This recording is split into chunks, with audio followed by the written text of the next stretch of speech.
Hey guys, welcome to a special edition of the Fins Faithful podcast. We're hanging out with you guys here on a Friday night. As always, we're currently live on YouTube and on X. We'll talk Dolphins and who knows whatever else we get into. I'm joined by Chris, better known as AKA El Capitan from the Fins tailgate. Chris, brother, how you doing? Thanks for hopping on this Friday night with me, man. I'm doing good, buddy. I'm doing good. Juggling stuff, but such is life. We do what we love, and this is what we love to do. As we were talking a little bit backstage, and yep, some of the trolls that know me Oh well are man, following over. Joe just Rist is the tell me, homie. tell me who not to bring up. Well, that is a resident Bills fan. He'll keep it kid friendly for the most part, Yeah. but he is a Bills fan. Yeah. So he likes to troll me wherever I go. I lost a bet to him last year Oh against the boy. Bills, Yeah. and I had to wear a Bills shirt. And as you could see in his icon, that's me in his icon. He carries that with Oh pride. my god. Yeah, yep, that's right. So that's who he is. That's what kind of fan he is. Yeah. So Yeah. How many Super Bowls Buffalo? I don't know. we, I we, don't we know. can't talk right now. Let's not get into the Buffalo. That's next week. But tell everybody a little bit, man, before we get started, a little bit about the Fins tailgate. I followed you guys. I've seen you guys grow. Tell everybody what kind of how it started and what you got going on there. So some time ago, I would say almost 3 years exactly, I started the network. Prior to that heading into that year's off season, I was, I started coming back to the Dolphins and following a little bit harder, searching for more stuff. I never really felt YouTube. I never really was on social media like that. It was always just a more, old school sense of where I used to get my information from, like the Herald and, the Sun Sentinel and stuff like that, just straight from Google. I found myself, listening to the local podcast, Joe Rose, everything like that, like most Dolphin fans, especially those that grew up in Florida, like myself. I grew up in West Palm. I've only lived in Florida. I'm in Daytona area now. I don't know anything else other than this state. But I found myself looking and wanting more content. And so I finally started moving into YouTube and watching it and partaking. And I was like, man, dude, I could get down with this vibe right here. And so I'd put the plan to action. And I would say for a good, right before the season started, I really started grinding, trying to understand, because I'm not a computer guy, dude. I'm not, I not real great at typing. Don't really know about mics and can't, like, that is not my freaking vibe at all. But I was like, dude, that's it. I'm gonna do this. And I started really watching these guys, Go Time Dolphins, right? Charlie Touche and Kadeem Simmons. And I was listening to him on podcast. And then I came over to YouTube and followed him a little bit more. And I ended up like getting on with him one time, right? And just caught the bug getting on with him as on camera and just being like a guest and stuff like that. And so I really just grinded hard, searching, wee hours, testing stuff out, buying stuff I don't need. You know what I'm saying? I didn't ultimately end up using, failing. And then I got to a point where I felt real comfortable. Like I could run a show, put on a show, get on camera and do it. And it happened in like November. Like I was like, I'm just going to start it next off season. And then finally I just said, I'm not waiting any longer. I'm doing it. I started in the middle of the season in November 3 years ago. And it's been going on ever since. In the early stages, I had, different guys that helped with it. I had my brother-in-law. I had one of our best friends to the family doing some stuff, a lot of betting, a little bit more broad for Miami sports. But I was always the Dolphins dude, right? And there other things kept them from continuing on in a regular capacity. But along the way, I found people, like I found a friend of the program, Mike on the mic, who's been coming back around lately. He was one of the first guys that I started finding in this community to link up with and do some creativity type shows with. And then color commentary, one of the day ones. He does his shows and stuff too. Ali was the next. And then, beyond that, just more and more friends between Lewis, aka the Rabbit Dolphin, Crypto, Shake Money, just having guys that I felt really embodied the type of program that I was trying to do. A little bit more edgy, more of a live tailgate, more of a live, vibe. And then it's funny because the only other program of original idea that I had in the beginning that I had was a buddy of mine, Tonk, who is like a broad sense of sports. He doesn't talk really much Dolphins. Like he does because that's the network, but like he talks about, he'll talk golf. He'll talk about women's basketball. Like he really is broad with it. But along the way, I found people that had what I believe to be like-minded and were doing this in a way that I felt, we don't always agree. In fact, we fight against each other probably harder than we do with even some of the Bills fans that come up on the network when we open a panel up. But the end goal, the work ethic, the everything, just a total vibe, man.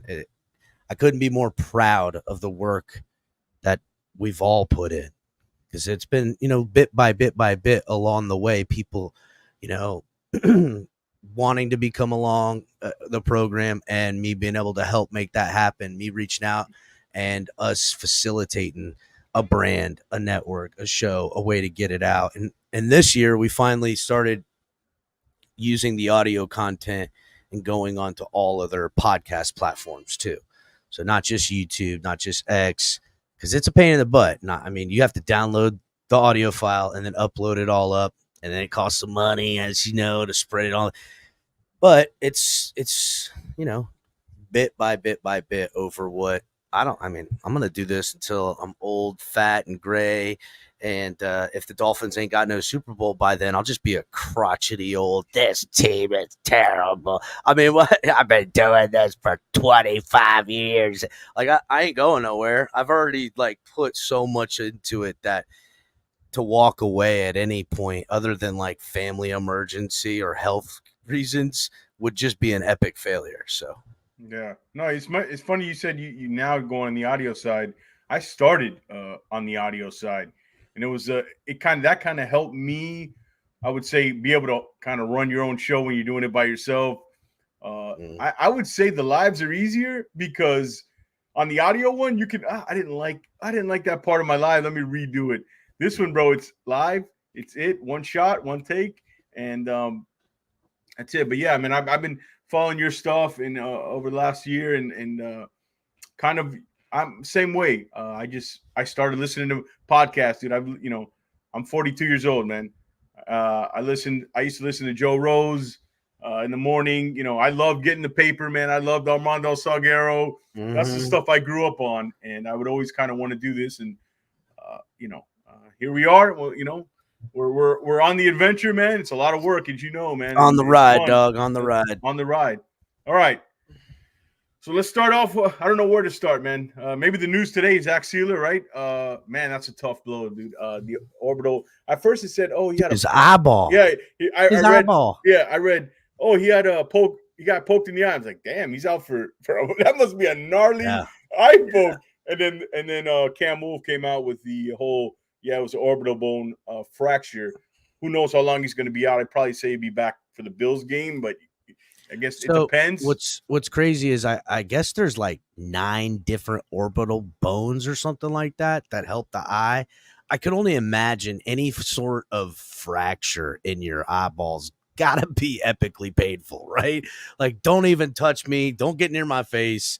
To wear a face mask and hit here with a busted eye, gotta feel something. What's up, Shake? Shake Money. Yeah, he just followed me. I'm introducing myself to Shake. Shake just followed me, so we got to have Shake on here one time too, man. Oh yeah, Shake come through. Yeah, I saw him. He just was live, right, on you guys. Yep. Oh yeah, that's the Shake.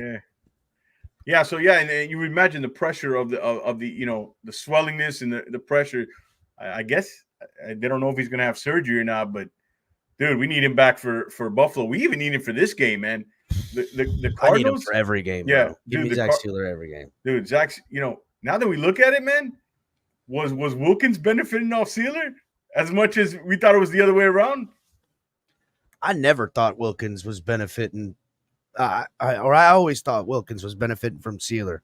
I never thought it was the other way. Yeah. Sealer just looks country strong, right? So eventually, if Sealer is heads up battle with somebody, he's going to win more reps than not. So having him come between the A gap to make the guard and the center pick him up to give one-on-ones to Christian Wilkins is how he benefited. Don't get me wrong. He earned everything he earned. Yeah. To Christian Wilkins. But to me, Zach Sealer was head and shoulders a better football player. And I don't care about the money be damned, right? Like, certainly I ain't paying Christian Wilkins that money. No. I ain't paying any defensive tackle that money ever again. Unless he's the best defensive tackle that we got here, either really young or drafted. Because that's the only way those guys work, I think. Yeah, and look at what's going on with Wilkins. He's hurt now, right? Does that also might affect our don't we get a comp pick for him? That might kind of affect things for I mean, it's not like we're gonna do anything with it anyways, but we'll get into Grier, bro. Because Grier is a subject for me that it's been. Well, I'm a Grier supporter, dog. Oh, so should we go there? If you want, man, I'll show you how it's done. All right, show me how it's done. I'll show you how it's done. All right. Tell me what you don't like about Grier. What's to say that you don't like about Grier? Okay, let's go back here. I haven't been a fan of Grier since he got promoted, man, back in 19. All right, this is not something recent, right? Let's go beyond the fact that we haven't won a playoff game since he's been around. Now, I know what you're going to say. Won a playoff game way before that, dog. No, he's been around for okay, but about 20 plus years. Sure, right. But like, so you're gonna rebuttal me, right? With he wasn't the general manager, right? But in some capacity, scout, director of college scouting, assistant GM, in some capacity, he's had a say or he's been at the table with what's going on. Okay, and let me start by saying I don't think he's a bad GM, dude. I just think he's a middle of the pack GM, and his teams reflect that, right? So 2019, they start the build. You are going to tank your first season. You talk 5 minutes with Brian Flores. You think it's a good idea to hire Brian Flores for a team that's about to tank? Now, dude, that's one of the best points I've heard against Chris Grier yet. Go ahead. Dude. I'm not going to lie. That's one of the best points. Right. So like you said, I'm going to tank this year. Let's hire a guy that has he's so hard-nosed, football to the death, Spartan style. No, yeah, all right, okay. Forget about all the stuff with Tua. Forget about all that. Yeah, forget about all that. That's a guy who ain't gonna lay down for nobody. Yeah. I don't give a shit. You can't pay him to lay down, dog. You can't pay him to lay down. Yeah, Flo. Whatever you think of Flo, right? Then we go. Let's go to this draft. First draft. Okay, Christian Wilkins. He got Van Ginkel. So okay. Now, I'm a big theory of. It's not only you got to look at the draft and kind of dig into it, right? It's not only who you draft, it's who you don't draft. That same draft at that position, you had Dexter Lawrence to go right after him, and the guy wanted Jeffrey Simmons, right? They took the safe. Go ahead. I wanted Jeffrey Simmons too. Same. I knew Simmons was gonna be an animal, bro. And there was no doubt in my mind he was gonna be an animal. Right. What I didn't understand is you're fresh on a rebuild. We don't need. I know he had some. I think Simmons. Not to get into much of Jeff Simmons, but I think he had some off the field issues, some injury issues, or whatever it was. That ain't never stopped the Dolphins before, dog. Dude, yeah, that never stopped them. Well, in the draft, yes, not in free agency. They don't take risk in the draft like that. They take it if you notice. They took Laramie Tunsil, they took Marino, especially in the first round. No, really. But Tunsil was. Again, right. I could see that with Jeffrey Simmons. I knew he was going to be good. All right. Okay. Fair point. I'll give you that. All right. So in 2019, we got Wilkins, we got Van Ginkel. Then we go to the 2020 draft. Can you tell me, Chris, what a Chris Grier vision looks like. What is his team? I bet you can't, and here's why. Oh, I can tell you. Wait, what? All he does is, I don't know if it's strategy or if it's just his personality, but he submits to the head coach. Hey, this is what I want. I'll give it to you. And I think it's part strategy why he's still here, so they can't place blame on him. But I don't even know what his team looks like, right? 2020, Tua Tagovailoa. We're not going to get into, Love, Herbert, whatever. That's old shit. That was the decision he had to take. It was the easy decision. People say it was a tough decision. That was the easy decision, bro. They've been taking for him specifically. And to be so fortunate as to him fall in your lap because he had injury, which the unfortunateness that he's injured. Right.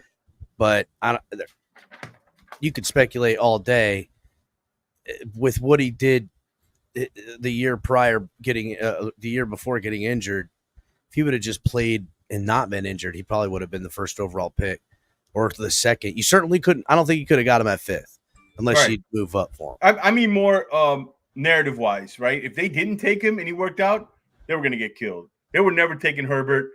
I just think it was bigger. I always said they drafted Tua, not Tua. Marino wanted Herbert. Yeah, I heard that. I've heard that. Yeah, he liked that. Oh, yeah, because he looked at that big 6'5" blonde. He was like, let's do this. That. Yeah, he said, give me that freaking. He's a dummy, but I'll tell you what, that boy got a live arm. He got a live arm. So, right. I mean, they wanted Flores wanted Jordan Love. Don't forget. Yeah, I heard that too. I remember they wanted a tackle at 5, and then there was rumors the day of the draft. They want an offensive tackle at 5, and then they want a quarterback at 18 in Love. That was probably like Flores, like trying to shake it out at the last minute, man. But I think Ross really wanted to it, man. You know what I mean? He really wanted the market. He wanted that money, dog. Yeah, he wanted the money. That was number one to this franchise. Yep. And then they go Austin Jackson. Now, Austin, I'll give him credit. He's an average right tackle in the league, I would say, right? They wanted, but who they really wanted was Tristan Wirfs. Again, they don't move up. They don't move up. They have all these picks. Move up and get the other elite player that fell to 13 or 14. Didn't do that. But they had already had Armstead at that point. Armstead? Didn't they have Armstead? Oh no, they didn't Armstead until the following year. Yeah, following year. That's right. The following year when they don't failed.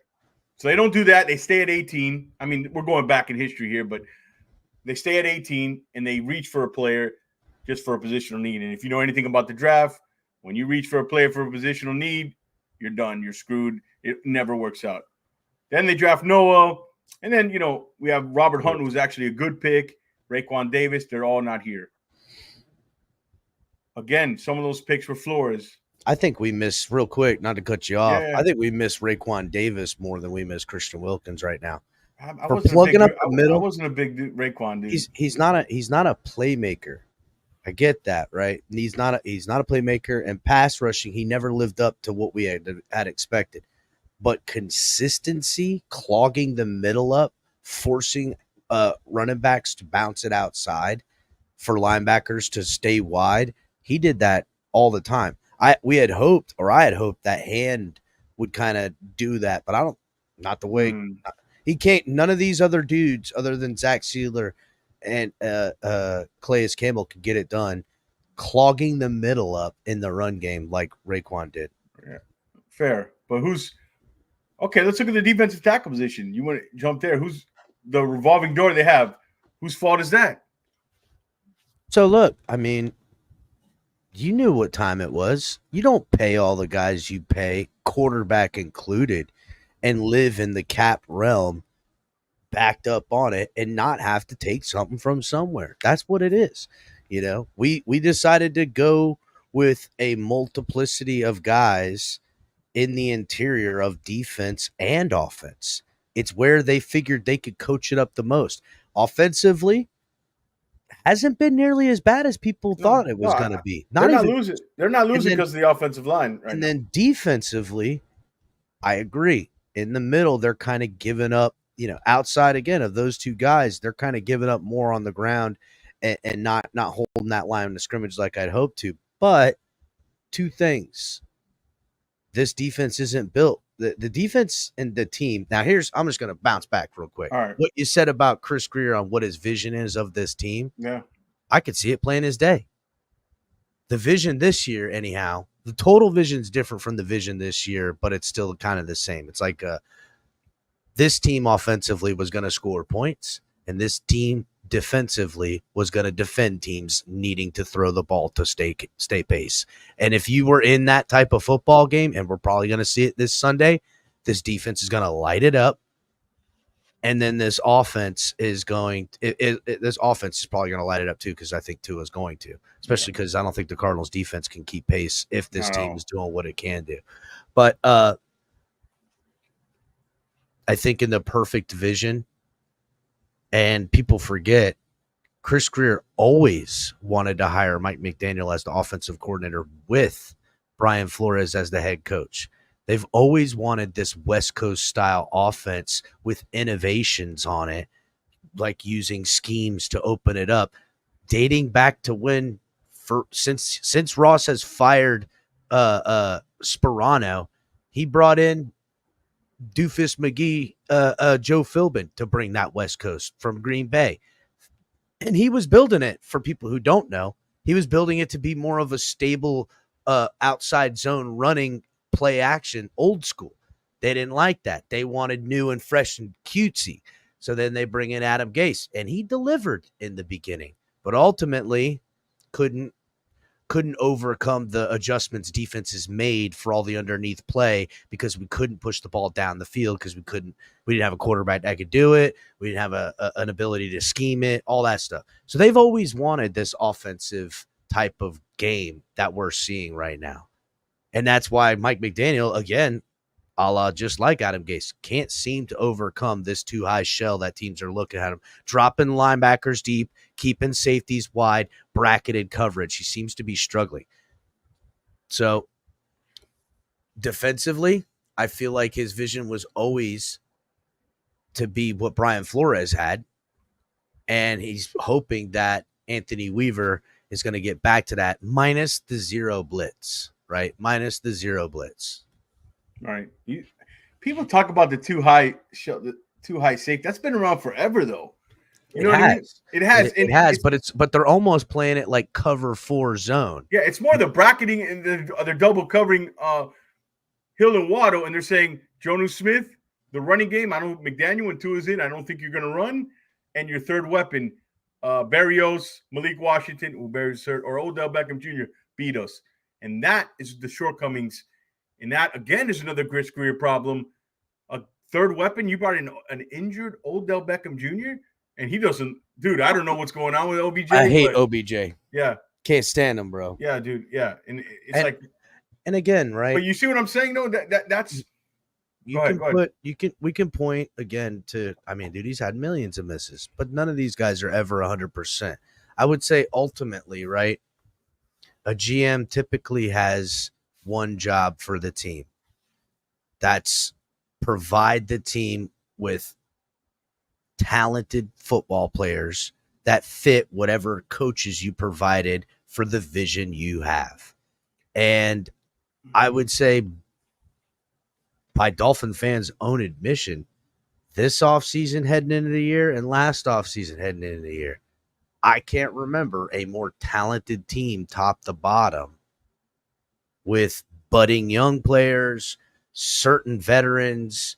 I mean, there's 2 gold jacket members on this football team right now. Ramsey will wear a gold jacket one day, as will Tyreek Hill. They both will. So, matter of time. Maybe one or the other doesn't get in first ballot, but matter of time. Those guys are wearing gold jackets. I can't look at it and think, hey, they didn't provide the talent. Executing, coaching staff, vision not coming through, other stuff, sure. Can I lay that all at the feet of Chris Grier? Kinda. But I also think Chris Grier has 2 jobs, which probably most GMs do now that I say it. He's got an owner to appease. Stephen Ross has said this multiple times, that Coach whomever, whenever he hires a coach, will report to Grier. Grier will report to Garfinkel, and Garfinkel will report to me. What is Garfinkel's job? That's another problem. What's Garfinkel's job, though? He's more involved in the football side than we think. I think he's only involved in the football side on the say-so from Grier, like they've admitted. Right. But his job is to brand and make money. That's his job. His job is literally brand, market, money. That is his job. That is his credo. Right. And so the go-between from the football, the last step before the owner is money. And who has failed? You could say Chris Grier failed because we're seeing the product and for the reasons you give. Mm-hmm. But when we know that this is the pecking order, because they've said so. Oh, man. He knows the pecking order. Grier has to appease the owner through Garfinkel. And our owner just sold 10% for what then now makes the team worth $8.1 billion. So the plan worked. He basically got back what he got back what he paid. Yeah. There is not. So he bought the team for $1.1 billion, and then with another $1 billion, he renovated the stadium, put a racetrack in, and renovated the tennis court. All of that's in that $1 billion. And the team, with his $2.1 billion of initial investment over a 20-year span, has netted him $6 billion in profit off of his investment. There's not a businessman on earth that wouldn't take that type of return in 20 years. Yeah, but why can't they do both? I mean, could they do both? Could they do both? Yes. That's my point. You can do all that. And I guess the problem is you're saying is that's the most important thing to Ross, and Garfinkel being the number one guy in his ear, right? Yeah. To me, Garfinkel shouldn't be in that position only on the business side, but he's the number one football guy, I think, under Ross, right? And nobody talks about it. I think it's Grier. I've heard, you know what I mean, from Little Birdie. He's Garfinkel's got the last. Yeah. He's got the last say on everything, right? And because the next thing Garfinkel's got to do is go. All right, let's go ask Mr. Ross, because it's him saying yes or no ultimately. Correct. For Ross, he is the mouthpiece for Ross. Why does Garfinkel want Grier to stay there? Because a real football guy. Because Grier wouldn't they wouldn't take this job with the structure they have. You're talking about two different things now. Okay, go ahead. Grier keeps Garfinkel happy because Garfinkel's kept happy with the owner. There is not an organization in the NFL that has had this type of investment, this type of span, and made this type of equitable money in their investment, where when he bought the team, we would barely make it to the playoffs, not make it to the playoffs, ultimately lose in the wild card round. Nothing has changed with the status of this team when it's done and over with season by season, and he's made it profitable. Now, to say, if you build a winning team, you win a Super Bowl, you're going to get that type of return in a couple years sample size. This guy figured it out. Chris Grier, along with Garfinkel, are putting on a masterclass on how to make your franchise worth a lot of money and not give them nothing other than more show, not results. Yeah. It's amazing. Right. No, it is. It is. You make a good point. Yeah. Till this owner's gone, till the owner's gone or the fans get educated enough to see what I'm talking about, this will be the life we live. Yeah, I agree. I told somebody, if you keep bringing Grier back, like you're making more decision, this owner's back, I'll see you guys in 2030. So what I mean? I don't know if knowing what we know about the owner, is it Grier's fault? Because ultimately, if it's a football decision, it's getting trumped by a business decision by Garfinkel every time. I think Chris Grier makes the football decisions. Besides the big ones like drafting Tua, or besides the big ones. So I think he does too. Yeah. But the decision, Chris Greer's not dumb. In fact, I think the guy's the smartest guy Yeah. around. First, Survivor, bro. The guy is coming. Chris Grier will never lose his job. He will only fall forward. He'll be the next step. The next GM has to report to Chris Grier. That has to report to Garfinkel. That has to report. I promise you, he will not get fired and not work somewhere else while Ross owns this organization. Because Chris Grier has shown that I can make you money. I can give you a product that can sell. Yeah, football games, hopefully we get them. I have an idea of how it's done too. But even if we don't, we're going to make money like we did. That's the facts, bro. That's the facts. So that's what it is. What was his plan when he hired Brian Flores then? What was their plan? That team wasn't good. They weren't building a team. Well, that's a fact. I mean, they look. Everybody knew what time it was, and teams do it all the time. And the Dolphins had a good built-in excuse, which was the reality, is that we were in cap hell. We had been doing the same thing, band-aiding it, kicking the can down the road. It was ultimately time to either pay the piper or be a middling 7-win team for a generation. So they had to do something. I agreed with the teardown. I just didn't agree with the person executing it. I guess that's the philosophy of it. I agreed with, because we were going on the Ferris wheel of mediocrity over and over again. So I agree with what they did. Did we get off of it though? No. Did we get? We didn't. Yeah. How much? We didn't. Chris, we didn't. How much better is this team from the team they tore down? Not excitement, not entertainment. I would say talent-wise. We're talking two different things. Entertainment, no doubt. Well, look, again, I would say talent-wise, it is a far and away more talented football team up and down. I think they lack good ideology in a lot of ways. Roster construction. It's been the problem. Even more so the roster construction, man. I think it's something deeper than that, bro. I don't like this player-friendly football team. I don't like this player league, this progressive football team BS. Player empowerment? You're not down with the player empowerment? Fuck all that shit, dude. There's a reason why we have leaders, bro, because there's a pecking order. This is a battle. It has to have a general to conduct the battle. We can't all sit around and hold hands and powwow and make decisions. Fuck all that. When the bullets is flying, it's go time. And they don't have that.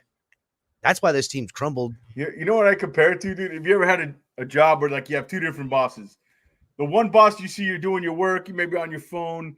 Your boss comes in, you're like, oh man, let me put my phone. This guy's a hard ass. Yeah. But you respect him because you know, A, he's right, and B, he's really good at his job. But you know, secretly, he's getting the best out of you because you know you can't be playing around. Then you have your boss, which is really a manager. Yeah, you know? Then you have the other guy come in, who chops it up with you. He comes in, I can be up. Today's an easy day. I get out at 5? I'll be on my phone. That's Mike McDaniel, bro. Yeah. Mike McDaniel is now. Don't get me wrong. It's work time. You respect him, like you said. You like him. It's a good guy. If Chris Grier walks around, I promise you nobody's on their phone. Ross, Garfinkel, nobody on their phone. You know what I'm saying? Yeah. I don't know. It's a pretty laid back atmosphere there, man. Nobody. It's true. Nobody got to slide in the building, bro. Dude, nobody's afraid to lose their job. Nobody's afraid to get benched. Nobody. When's the last time you seen that? When's the last? We just seen Mostert. We just seen Mostert. No, we just seen Mostert and whatchamacallit, Ingold benched. Like they ended up coming back in the game, but he sat him on the bench and they made a whole spectacle of it and everything like that. I know it was kind of BS. It was kind of BS. It was kind of BS. Yeah.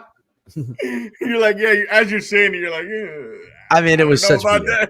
Yeah. I agree. Like, again, Mike McDaniel, here's the only thing, right? Because, like, the season's not lost. But it's damn near close, buddy. It's damn close. Like, we're teetering on lost. It comes down to the Buffalo game, man. To me, this Buffalo game, it comes down to it. Bro, it could get lost this week. Especially with, the Cardinals, they're when they win, it's James Conner. You know what I mean? And we're already pretty banged up. No. What I mean is that the season could be over this week. If we If lose we against the lose Cardinals. with Tua in any capacity, yeah. If we lose a close game, the season's over. If we look like the offense we've looked like when Tua is gone in this game and get, beat by 14 plus points, this Grier probably does lose his job along with everybody else. Probably. I agree with you. Like Grier, it's going to take a lot for Grier to lose. It would have to bottom out. They would have to win like 5 games. It would be really crazy. Let me tell you how the season is going to play out, man. Because you probably know you've been a Dolphin fan a long time. Tua's going to come back. They got a favorable schedule. They'll end up putting some wins together, win 9 games, just miss the playoffs, pick 16th overall, right? And Chris Grier's coming back. Put your head down, bro. I saw it.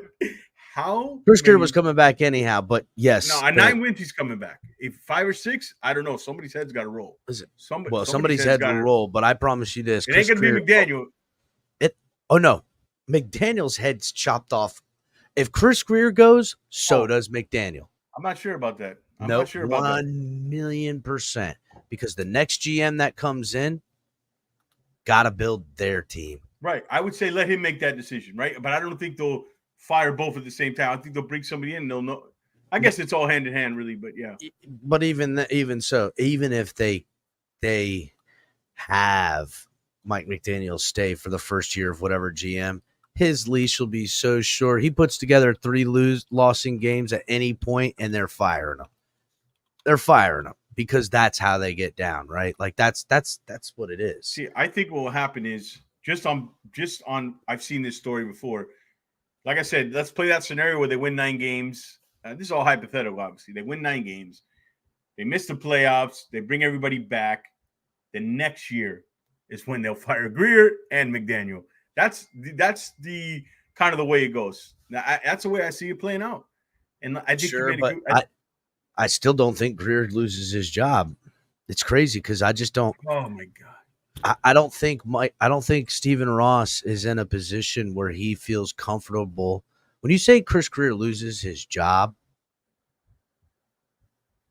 does he become football czar and they put someone else in there as the an internal hire to be GM? I'd see that happening.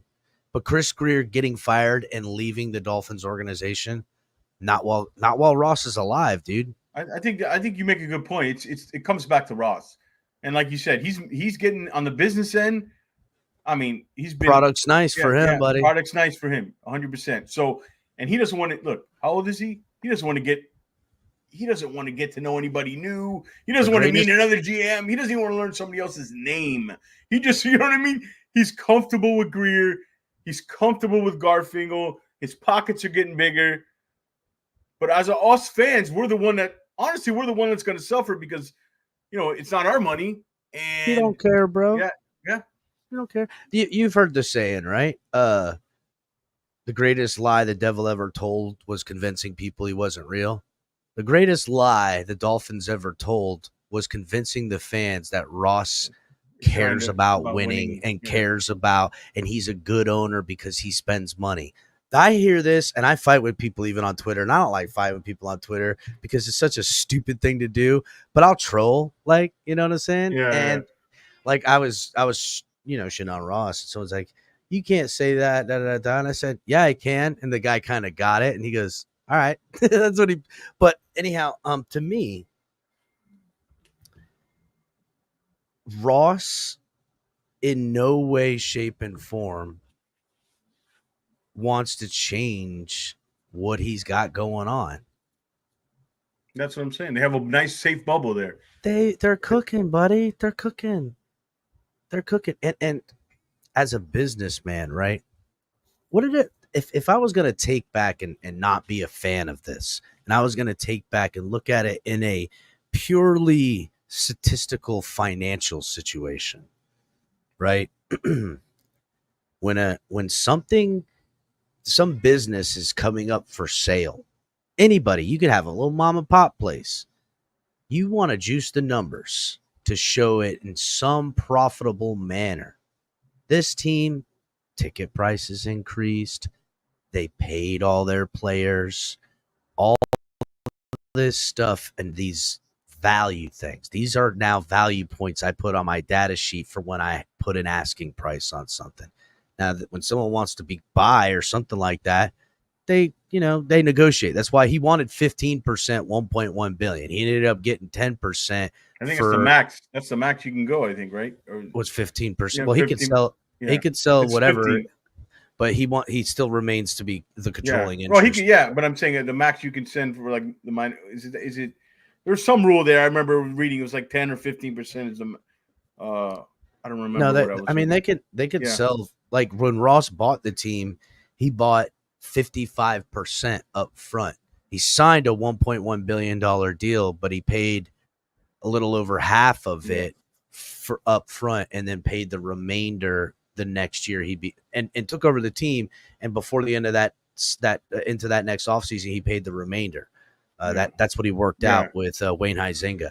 Anyhow, they have convinced the fans that Ross is somehow a great owner because he spends money on the team. He don't spend any more money than anybody else does.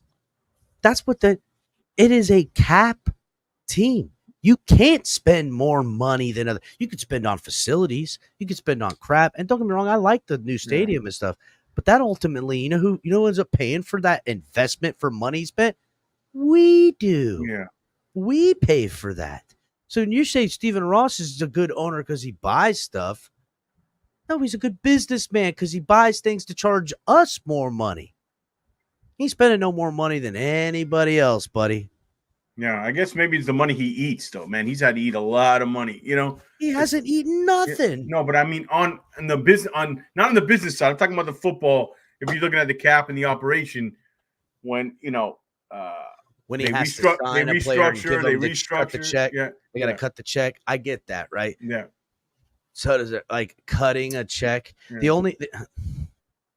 Cutting that check is, I mean, dude, there's so much more in a business nuance. Your team is this, now it's that because you've paid a premium player, the jerseys, the like all the stuff that goes along with it. And first of all, let's not act like any of these guys are hard up, especially Stephen Ross, who's wealthy as hell. And when they take investments and or do things, it's just like anybody with their home. I'm gonna remodel my kitchen. I have equity built up in my house. I take a second mortgage, and I ain't put a dollar, a dime. I put that money into it, and now my house value go up too. They ain't no different than what he's doing. It's no different than what he's always done. And when he invests a little bit of money, it's only to get something back. Recent memory, he spent the money he spent signing the checks, all the checks, coach included. First thing what this businessman did is try to sell 15%, at least get 10%, got all his cash right back in his freaking pocket. Right back in his pocket while making his team worth more money. The guy's a genius. And he still is the majority owner of the team, right? Of course he is. Yeah. All he did was sell somebody a piece of pie that they could. And guess what? That guy was happy as hell to buy 10% for $800 million or just under $800 million. Yeah. He's like, dang, dude, you took your initial investment and times it by 6 in 20 years. That's crazy. You know what I'm saying? Whatever it is. I mean, again. I guess that's a whole different conversation, right? But the Grier conversation is why. I guess my point to you is, you can replace Grier out of this scenario and still have all that. To me, Garfield is the bus driver on the business side. You know what I mean? You would get Dennis Hickey and Jeff Ireland or Mike Tannenbaum, because guys that know how to make the owner happy by splashing money and getting the cameras, but ultimately never even coming close to what Chris Grier's gotten out of this football team while still taking care of goal number one. To me, I'm watching Chris Grier pull off something that I don't know. I know for a fact other guys couldn't. You know what I'm saying? Because he's done two things. He keeps the fans keep buying in and rebuying in. and he keeps the owner making money and making happy. Whether that'll get us a Super Bowl one day, if we ever get a Super Bowl in this paradigm that it is, it'll only be because Chris Grier figured out a way to break the codex to make it all happen. This organization loves to sell hope. That's the best thing they sell. Hopium, dog. They're and the fans are high on that hopium. You know. Oh yeah, high on that hopium, buddy. They high on it. So I guess your argument with Chris Grier is not even if he's a good GM or not. It's that he's a yes man. He knows how to play along and ride along. Look, it's no different than you could if you're gonna fault Chris Grier for at least how I see him. The point you made. Why did he hire Brian Flores when they were supposed to tank all along? That is a legitimate fault for him, because let's not act like teams don't do this. Look at the Patriots head coach. He's a lamed up coach. I promise you they're going to fire him at the end of the year, hire some offensive minded guy, and do the whole song and dance that other teams do. Yeah. When you're doing a rebuild, it's not the coach you hire first. It's the coach you hire 3 years into it, man. Or two, or one. Or look what remember what did the Texans do? That's why it's crazy. Because the Texans, they surprised a lot of people doing what they did with the CJ Stroud and it working out with it. Because look what they did with their picks. They moved up. They got 2 top 3 picks. They got Stroud. They got Anderson. You know, they didn't just settle and pick 5, 18, and 30 and just settle to what came to them. They used their ammunition to get high-impact guys. And I know we were talking about the draft and kind of doing the autopsy of Chris Grier. Yeah. The 21 draft that everybody says he was great. Dude, look at it. Look. Do you know what the Detroit Lions were doing in that room when they took Jalen Waddle? Dude, their hand and Penny Sewell was sitting there. Dude, they were having a party. I don't know, man. That's a gold jacket. That's a gold jacket player. As much as I like Waddle, Chris, dude, he's a 5'10" receiver who's very talented, but he's a player that's based on speed. So what happens as he gets older? What is he, 26 now? Yeah. What has he got? 3 more prime years left? He's always injured, and I like Waddle. But bro, I hate that he body catches. Oh, and I got to be honest, Waddle has looked good, but Waddle was nice at the beginning because we hadn't seen anything like it. I don't know how much more juice is to squeeze out of that Waddle orange. Like, he's got to do some real muscle building type of drastic stuff one of these years and come Megatron'd out or something. That's what he needs to do. So he can turn into Devon Best then? I don't give a shit what he's got to do. I think he needs to put on like 9 to 12 pounds of solid muscle on his body and catch with his friggin' hands and revolutionize him. But I agree. He hasn't lived up to what I want. I think Penei Sewell is great, though. I do. But that's how you build it. When I talked about vision, look at Detroit's vision. Man, look, you know what their vision is, bro. The trenches, physicality. Then they go out and they build outside their weapons with St. Brown, Gibbs, Williams. They got lucky too, man. They got lucky. They drafted well, man. They drafted well. They did draft well, but I think they got something we don't have up there. And that's a leader of men. That's right, dude. Straight up, bro. Leader of men, bro. They are an old school style real football team. And there's a reason why that shit works in this sport, bro. There's a reason why it works, because it works. And we had him. Him, Todd Bowles. Look at the friggin' Bucks right now. I get that they just lost. They got some injury. But that's the third best offense in the NFL right now, even with the losses. The Bucks, a team that was cap-stricken with a quarterback nobody wanted. Yeah. Apparently, which I didn't understand. I always thought Baker was super talented. Yeah, and we talk like putting the business stuff aside, right? Just football stuff, football decisions from the GM. Letting somebody, all right, somebody has to protect the franchise though. Like in this situation. They don't give bro. Yeah, I know, but they don't care. But it doesn't matter. If we're gonna evaluate him just on you said you're a Grier supporter. Yeah. Now I see you're more of a Grier supporter because kind of the situation they're in, and you don't blame him. You kind of can't figure out what his hands are really on, right? You're having trouble figuring that out. But whose idea of it was it that Skylar Thompson and Mike White were good enough to battle for the backup quarterback and ignorant enough to think the quarterback that you have, who's, we all know injury prone, whose idea was it for that? And we don't need anybody else. Somebody's got to come in and say, look, no, that's not good enough. Mike, I know you like these guys, but they're not good enough. I went to three or four practices. I could tell you Skylar Thompson and Mike White weren't good enough, man. Well, it's weird because I thought Skylar Thompson had more talent as a rookie than he has now, for sure. I see a massive regression in Skylar Thompson compared to what I saw from him. His arm don't look as live. He looks slow in decision-making, hesitant. And to me, it all comes to this system that no one can operate other than Tua. And I also believe that if you were going to measure the amount of time Mike McDaniel's spending with Tua and this offense sharpening Tua versus to anyone else, it is so small of a real understanding to operate, what to get it to run. Mike McDaniel spent every waking moment with Tua for the first year and a half minimally, right? And now he spends probably 98% of the time. And I think that's why Waddle and Hill looked like they haven't been playing worth a damn under Huntley, because I think they're looking at Huntley and going, first of all, they're dumbing it down. They can't do what they need to do, what they know this offense can do. And they're probably watching Huntley in practice going, nope, ain't going to work. Ain't going to happen. Ain't going to do it. It's not going to work. And they can't do it. And so I think there's like a mental debilitation with the team overall because of that stuff too. We're going to see the bounce back, right? Yeah. We're going to see the bounce back. But it's fun. Yeah. Is it worth a shit? Yeah. Like, what at the end of the day, what does it really mean, right?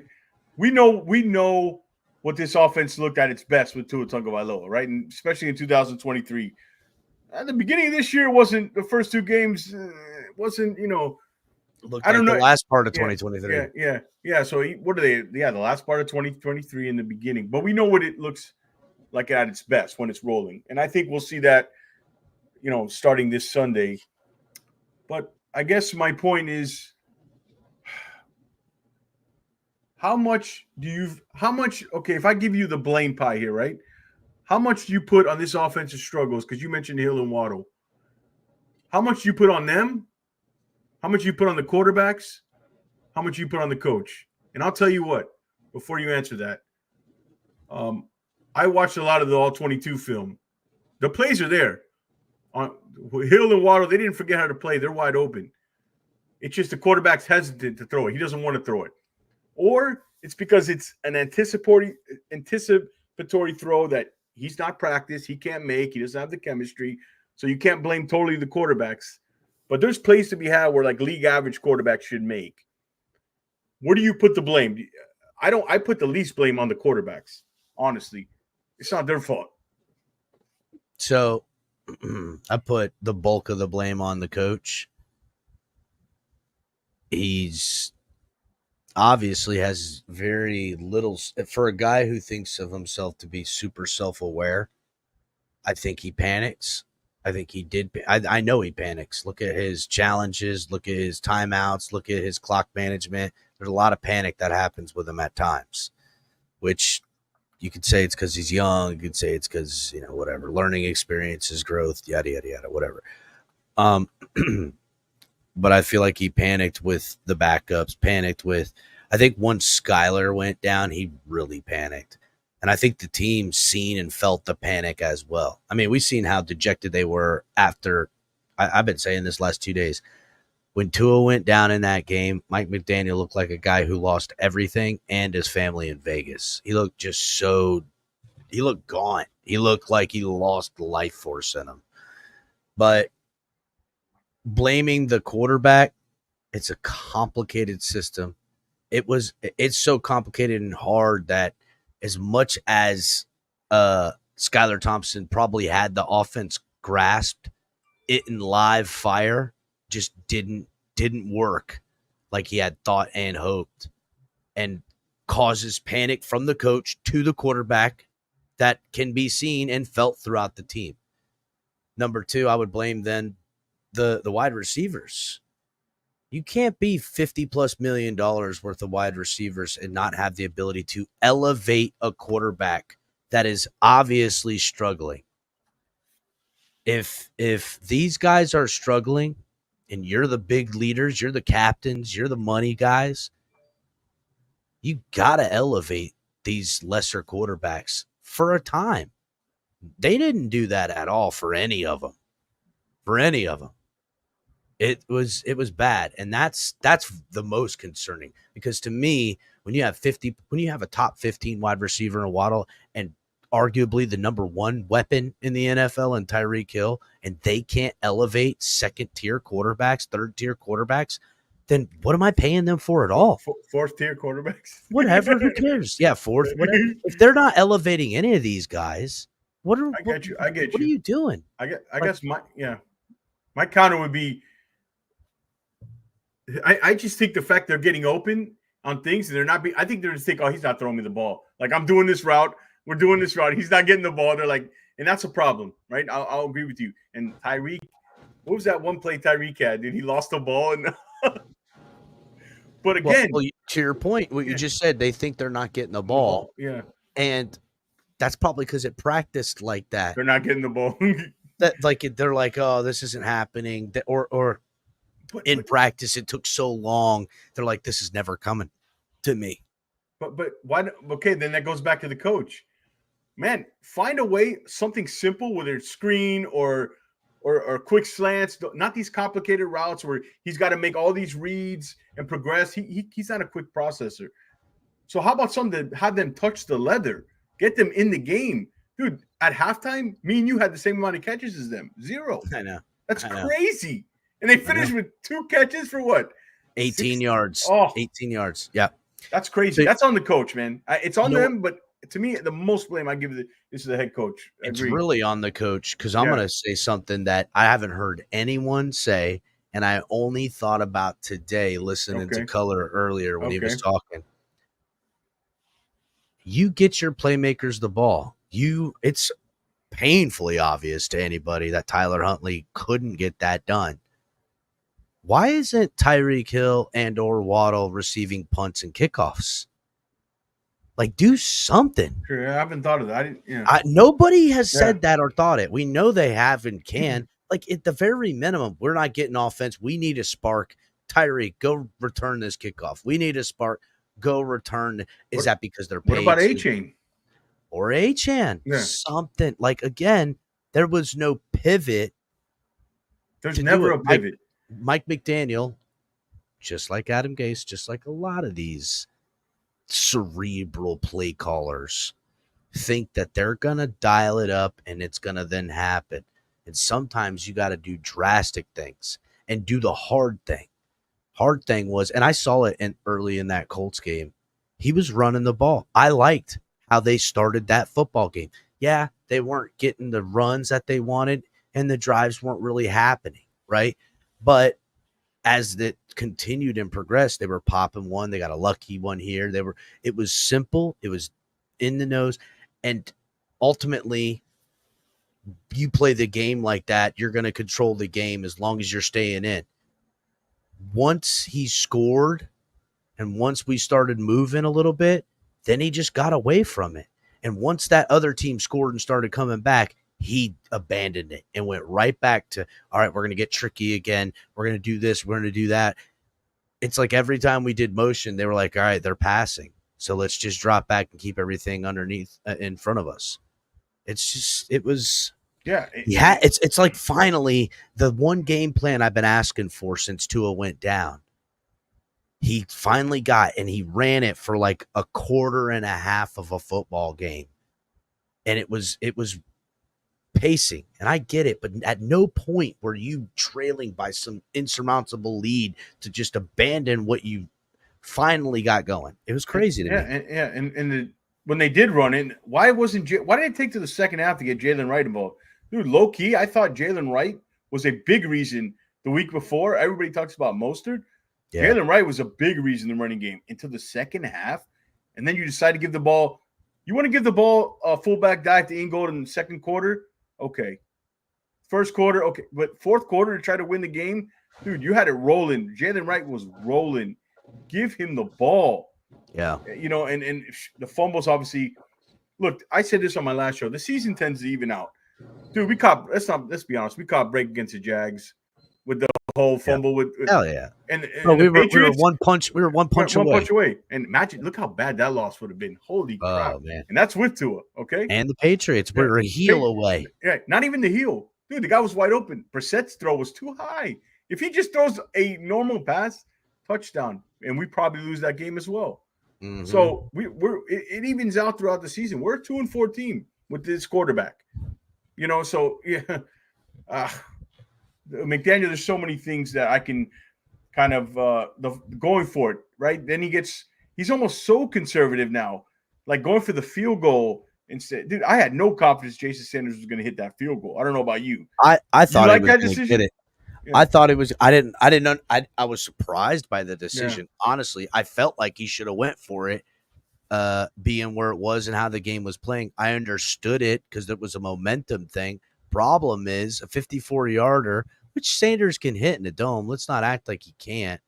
Doinking it it flipped a little bit, but it didn't really kill the Dolphins ultimately, momentum-wise. I don't think that's what killed the game. I know a lot. We can say what we want about Sanders, right? When he's hot, he's freaking killing it. When he's not, you're like, why do we have Jason Sanders on the team? Yeah. But I don't know, man. To me, I understand decisions, but I don't. Here's the problem, right? On the face of it, in a small sample size, saying, hey, Jalen Wright's been warmed up going. Maybe we'll slow roll Mostert in there. Da-da-da-da-da. No, they don't. I'm like, okay, well, fine. Maybe they think, hey, we got to get Mostert going, get a couple hits. Once he gets going, he gets stronger as he gets going, la, la, la, la. And then it fails. And then Jalen Wright comes in and you're seeing it not fail. Then it's the overthink again. Hey, Jalen Wright worked. Like coaches used to always say when I played the game is, I'm going to keep doing something until you can't stop it. Why all this nonsense, bro? What did McDaniel say? He learned, right? You got in this league, you got to run the ball when they know you're running the ball. That's exactly. Yeah, but he says that, but that's not what he does. He says that, but it's not what he does. I'm having this discussion with the coaches I coach with for my son's team. I'm like, listen, our team right now is great. It's awesome. Like, we are talented. We got depth. We're getting to the outsides. We're wearing these teams down. But at some point in a road game in the championship playoff series to try to get state, you're going to be in a hostile territory where the refs ain't going to be like we had it last year in South Florida. As soon as we were playing, I was like, oh shit, we're playing. Y'all need to get with it. I wasn't a coach then. You're going to have to be able to go, all right, I'm going to run between the tackles. I'm not going to get tricky, and I'm just going to beat you up, because if that team quits because I take the will from them, no one can cheat me out of this football game. And we don't have that. We don't have that here. And that's what ultimately ends up happening late in seasons. Another team does that to us. Yeah. It does that to us. They take our will. And it sickens me, bro. It sickens me as a lover of football to watch my team go, I'm like, you're all quitters. Fire everybody now. Get them all out of here. They ain't got the heart, bro. They ain't got the heart. Yeah, we're here live Friday night here with El Capitan from the Fins Tailgate. Guys, if you're tuning in, please smash that subscribe, hit that like button. It just takes a second, or the bell, or whatever you call it, to help out the channel and help support it. Okay, so you were talking about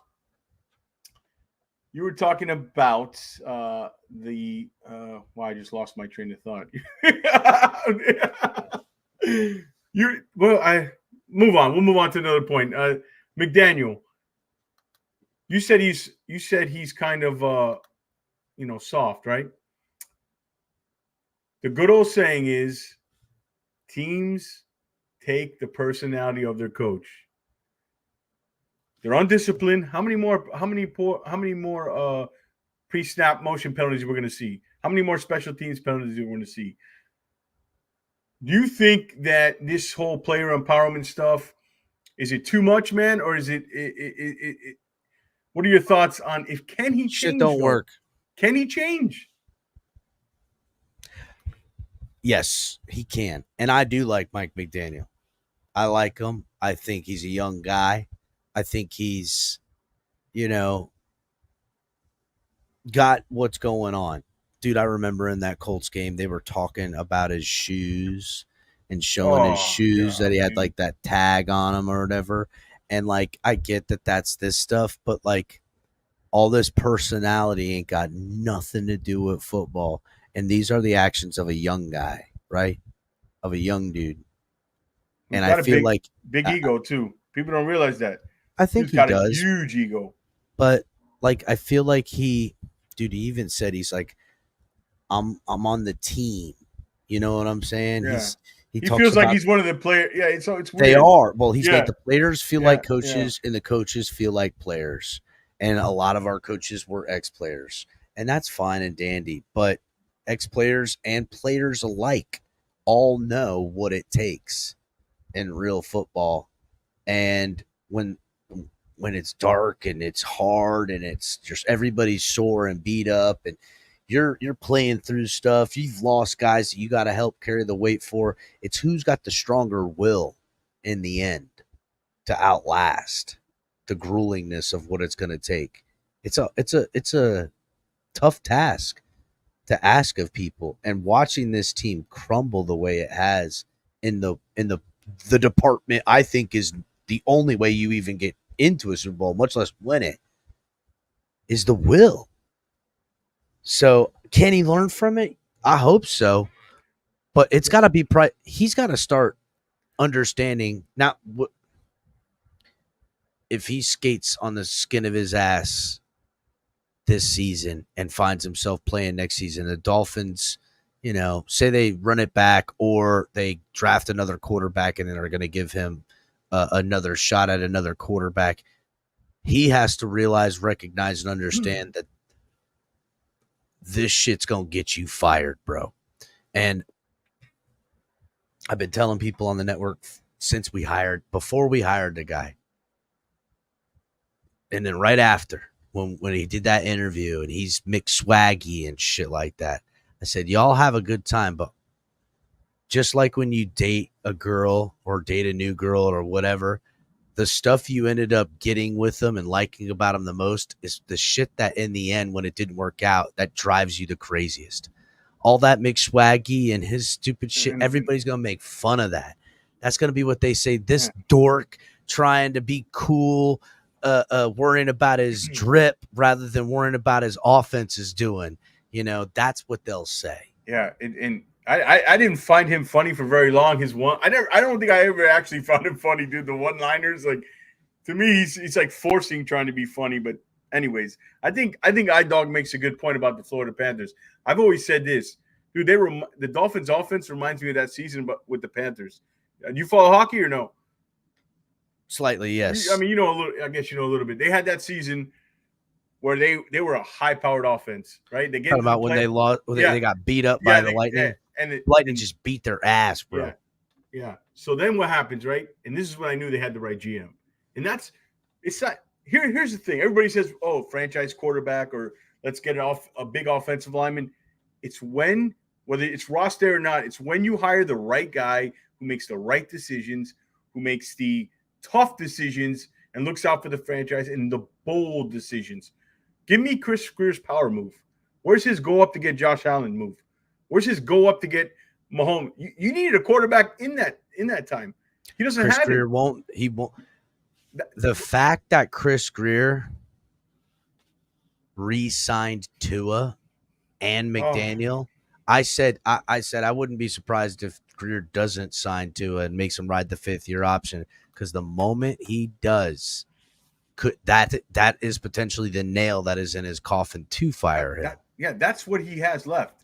But he's so good, dude. He's so good. Just like his boss is.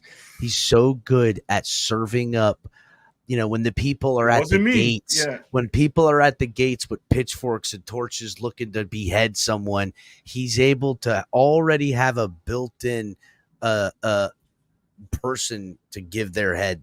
It's just crazy. McDaniel is so in line.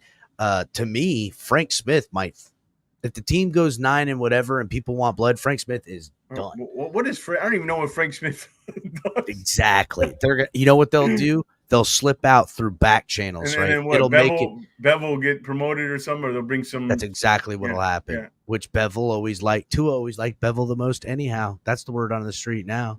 It's been that word. Always, everyone talks about Bevel and Tua working together, and that's the grease that keeps the engine turning. When it comes to Frank Smith, they could.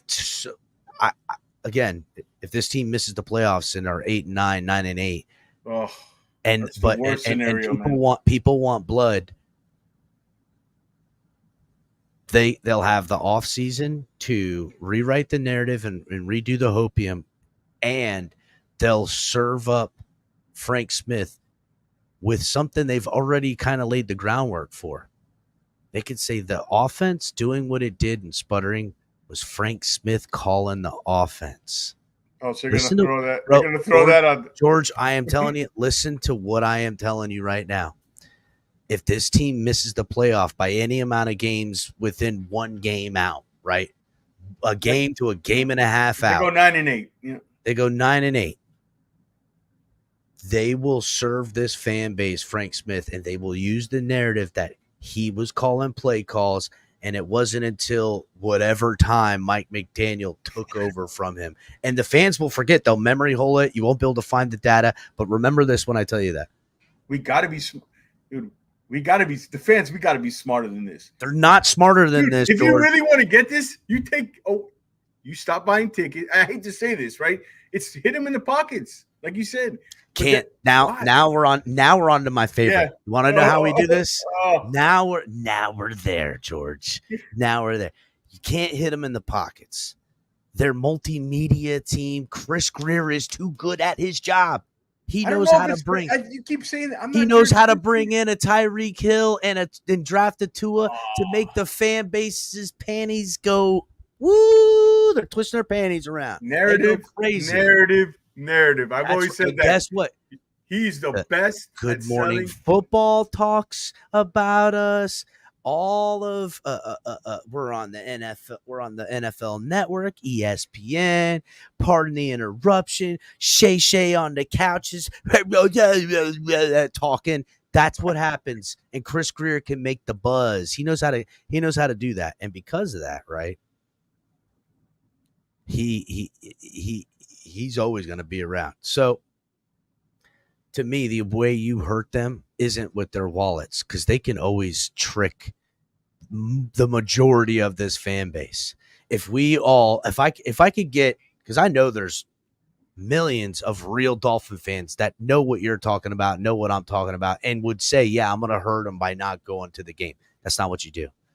You hurt them by showing up 30,000 deep to the game, as much as you can deep. And when it comes game time, nobody goes in. Nobody goes in. Everybody stays in the parking lot. And when it's shown on TV and it's a sold out, and it's got to be a game that they're bullshitting us on too, right? It's got to be like against Buffalo or something. And you look in there, or like the Niners on a prime, like it's got to be that, bro. And everybody's like, what the fuck is going on? They're looking in the stadium, and it's just swaths of it empty. And outside, everybody watching the game, but people want to know why. And when they ask why, we're protesting. We're doing a hold in. This team is ran in the ground. The lies must stop. Power to the people. That's the only way you get that, dog. That's interesting. But that had to be some sort of organization to do that. You would have to. Hey, it's interesting. I've never heard I'm in the long game, buddy. Shout out to Color's in the house. What up, Color? I dog again in the chat. If only Grier was as good at managing a football team as he is being a showman. That's what he true, is. That's what he is. I dog. Yeah. If he was just as good at building a winning football team as he was at making. So you're admitting. So back to when we started this, you're admitting he's not really good at constructing and building. I don't know. I don't, because I think he's still making good picks. I'm looking at a super talented football team. But wait. You know, we're like one of the oldest and most injured teams now in the league. We went from nothing makes sense to me. We went from a young team in a rebuild, and now we're like the oldest team. That's what you get when you get Calais Campbell, and then you go get all the free agents you get are olding free agents and stuff like that. That's how the team is built. But that's also how a lot of teams. Where's the? You said they have a lot of young talent. Where's the A-Chain? What? I'm just saying, not just young talent. I said talent from top to bottom, bro. Like the team has talent in all three levels. Top end talent, middling talent, young talent, age talent. Just doesn't matter. Just talent. And position by position at the start of the season, the Dolphins were on paper. Now, getting the job done, different. But on paper, talented. But I don't know if I can't, with what I believe. Now, I don't have any proof in it. So I could be a fucking crazy person. You know what I'm saying? I don't know. Yeah. But what I believe is what Chris Grier is doing. He's still getting the talent on the team. But that's not what matters the most, is not winning football. It's about making money. So, in a perfect world, I guess that's in a perfect world, we could have both. We could make money and win it all. And maybe one day we will, but I don't think it's going to be with this owner. Dude, I don't either. Because, dude, what happens if we fire Chris Grier? It's done. It's pulled to the studs. Yeah, bro. Everybody and their mother out this door. Wes Welker. The coaching staff. The coaching staff, the players. We're gonna have to, because the ideology changes. That guy can come in here and go, I want this type. I know this type of football wins. People are gonna, not like it. And just like when you fire a coach, again, when I said earlier, you all the reasons you break up with that person are the reasons you started liking them, right? The reasons you hire a coach are ultimately the reasons you fire. These things you say you loved about them, you ultimately make fun of them. What ends up happening with the next date, with the next coach, the next GM? It's the overcorrection. We already did it in a short sample size. We had the staunch football coach, tough guy defense, flipped soft guy, player-friendly offense. That's what we do. We're one pendulum from one side to the other. There's no reality in this. Instead of just lining up and hiring the right guy. That's it. And they're not doing it. Like I mentioned to you, it started with Flores. I think Flores was the right guy, personally. If you wanted to say Flores got fired, he had a lot to learn, dude. I think his next stop, he might understand what he did. He was just, his people skills and community, it was just, dude, awful. I agree with that, but I think they should have just let him have that team. Well, it was Tua or him. I don't think he had no say so. I think, again, Chris Grier, for what we always say, he picks what the coach wants. He didn't then, did he? He wanted Jordan Love, not Tua. That's not what happened. And then when it ultimately didn't work good, he made us think about it and wanted. I think that when you're picking, that was the quarterback draft for them. I think that was the owner. I don't think anybody was making that decision besides Stephen Ross. Stephen Ross, everybody knew he had a Woody for Tua. You know what I mean? Since Tua looked up, he had a stiffy for that money, buddy. Hey, since Tua looked off that safety and threw that pass to Devontae Smith in the national championship game, Chris Grier and them were in love with Tua Tagovailoa. And like I told you before, they didn't draft Tua Tagovailoa; they drafted Tua. The whole world watched that moment. And it was amazement. I saw it live. Did you see it live, George? Yeah. And everybody. I don't really watch college football like that either. And I would have, in another time, wouldn't even care to miss it. But for whatever reason, I was there watching, and I seen it live. The whole thing happened. You fell in love. Everybody went. Like everyone did the same thing. Did you fall in love with Tua? Be honest. Did you fall? Of course, you saw that. How could you not? You were like, "This is amazing! I can't believe it." Yeah. But evaluating him in the prior year, and I don't know, man. I just always worried about the same things with him as that I worry about Bryce Young. They're just too fucking little, dude. They're too little, and small. they're not athletic. He's not athletic. And here's the thing about Tua when he came out. It's kind of he's what I thought he'd be, like a good quarterback. Because everybody who hates on, dude, he's a good quarterback. He's a damn good. Listen, what he does, he does damn near the best. Well, and it's magnified. Damn near the best. Not just well. What he does, he's damn near the best at it. That's crazy. He can run this offense as good as anybody.